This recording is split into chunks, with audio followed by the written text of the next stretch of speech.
Assalamualaikum warahmatullahi wabarakatuh. Perkenalkan, nama saya Muhammad Sairi. Saya dari jurusan Ilmu Hadis Fakultas Usuluddin dan Studi Islam. Di sini saya akan menyampaikan sebuah tugas dari mata kuliah Tibun Nabawi yang diajarkan langsung oleh dosen pengampu, yakni Bapak Dr. Munandar MTHI. Adapun tugas yang ingin saya sampaikan nanti mengenali beberapa obat herbal yang terdapat dari hadis Nabi Shallallahu Alaihi Wasallam. Baik, yang pertama kita akan kenali obat herbalnya, yaitu minyak zaitun. Minyak zaitun ini terdapat di dalam hadis Nabi yang artinya makanlah buah zaitun dan gunakanlah ia sebagai minyak, karena ia tumbuh dari pohon yang diberkahi. Hadisnya riwayat Ahmad dan Tirmizi. Nah, perlu kita ketahui bersama bahwasannya minyak zaitun ini banyak sekali kandungan di dalamnya. Salah satunya yaitu omega 6, omega 3, vitamin E, dan yang paling utama ada asam oleatnya. Nah, adapun manfaatnya banyak sekali. Salah satu diantaranya menjaga kesehatan jantung, melembabkan kulit, iritasi, penuaan dini, dan bisa mengurangi jerawat juga. Nah, banyak sekali manfaatnya sebenarnya. Dan berpotensi bisa mencegah kanker. Adapun dosis yang disarankan untuk umum atau biasa kita konsumsi perharinya itu gunakan 1-2 sendok makan per hari. Bisa juga dicampurkan ke dalam makanan, atau bisa diminum setiap pagi 1 hari sekali. Baik, kemudian yang kedua ada lagi yang namanya kustul hindi. Kustul hindi ini berasal daripada negara Hindia. Asalnya dari dahan kayu, teksturnya seperti bubuk. Kustul hindi ini manfaatnya banyak sekali. Salah satunya bisa menyembuhkan peradangan paru, pilek, dan lain sebagainya. Adapun hadis yang terkait tentang ini sebagaimana yang disabdakan oleh Rasulullah SAW, hadisnya Bukhari nomor hadis 5260, yang artinya gunakanlah kustul hindi karena di dalamnya terdapat 7 macam penyembuh atau bisa menghilangkan racun di dalam tubuh kita. Baik, terakhir ada lagi yang namanya saffron. Nah, ini contohnya. Saffron ini asalnya dari putik bunga. Manfaatnya banyak sekali, salah satunya yaitu bisa menyeri haid bagi perempuan dan bisa meningkatkan kecerdasan otak. Cara penggunaannya bisa kita konsumsi dengan diseduhkan teh, 1 helai saffron atau 2, bisa lebih juga, atau bisa kita campurkan ke dalam makanan.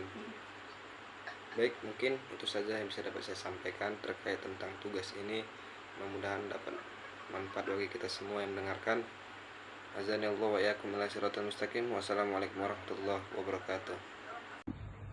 Assalamualaikum warahmatullahi wabarakatuh. Perkenalkan, nama saya Raja Pahlavi Nasution. Saya mahasiswa ilmu hadis, studi ilmu hadis, Fakultas Usuluddin dan Studi Islam.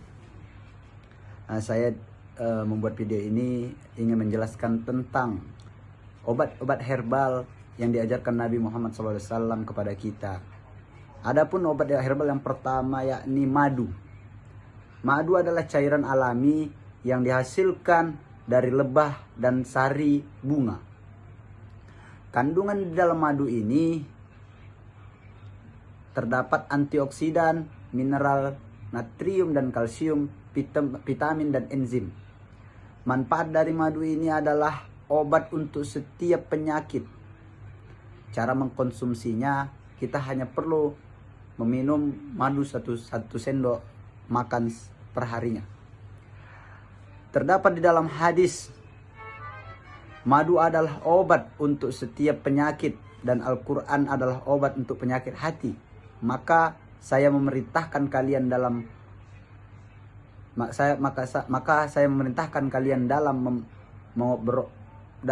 mengobati segala penyakit dengan keduanya. Hadis ini adalah hadis sahih yang diriwayatkan oleh Imam Bukhari dan Muslim. Adapun yang kedua tentang obat jintan hitam. Jintan hitam ini atau yang biasa disebut dengan abetus sauda atau al-qazza. Jintan hitam ini memiliki kandungan di dalamnya yakni vitamin flavonoid dan protein serat. Manfaat dari jintan hitam ini yaitu menurunkan kolesterol, mengatasi sembelit, meningkatkan daya tubuh dan imun. Cara pemakaiannya kita perlu memakai 1 sendok teh atau 2 kali seharinya. Hadis yang disampaikan Nabi Muhammad SAW kepada kita tentang jintan hitam ini yaitu habatus sauda atau jintan hitam adalah obat untuk setiap penyakit kecuali kematian. Hadis ini diriwayatkan oleh Imam Bukhari dan Muslim, memiliki sanad yang kuat. Adapun yang ketiga tentang jahe. Jahe bisa disebut zanbil yang terdapat dalam surah Al-Insan ayat 17. Kandungan di dalam jahe ini terdapat gingeral atau vitamin yang hebat dan memiliki manfaat meredamkan mual, menjaga kesehatan tubuh, menjaga kesehatan jantung, meningkatkan imun tubuh. Cara pemakaian jahe ini kita bisa mengkonsumsinya 2 sampai 5 gram kalau jahenya dalam bentuk utuh seperti ini. Jika kita mengkonsumsi jahe serbuk atau yang kita bisa beli di kedai-kedai, kita bisa mengkonsumsinya sehari itu 0,5 sampai 2 gram. Adapun hadisnya di dalam hadis yang berkaitan dengan jahe ini yakni menyebutkan sesungguhnya di antara yang paling baik yang dibawa kaum oleh penduduk Yaman yaitu adalah kismis dan jahe. Hadis ini diriwayatkan oleh Abu Daud dan Tirmizi. Adapun obat herbal yang keempat yakni kurma. Kurma adalah tanaman yang tumbuh di daerah Arab. Lebih banyak tumbuh di daerah Arab. Nah, kandungan di dalam kurma ini terdapat karbohidrat, protein, dan vitamin yang tinggi. Manfaat dari kurma ini menjadikan nafsu makan membaik dan mencegah kerusakan pada gigi kita. Cara mengkonsumsi yang baik dalam hal memakan kurma ini, kita harus hanya mengkonsumsi 7 buah per harinya. Itu sudah menjadi hal yang baik kepada kita untuk menjaga kesehatan tubuh tadi. Hadis yang berkaitan dengan kurma ini yang dijelaskan oleh Nabi, yang disabdakan oleh Nabi Shallallahu Alaihi Wasallam, sesungguhnya di dalam kurma ini, di dalam kurma azwa yang baik terdapat kesembuhan atau ia dapat menghilangkan penyakit. Hadis yang diriwayatkan oleh Imam Bukhari dan Muslim.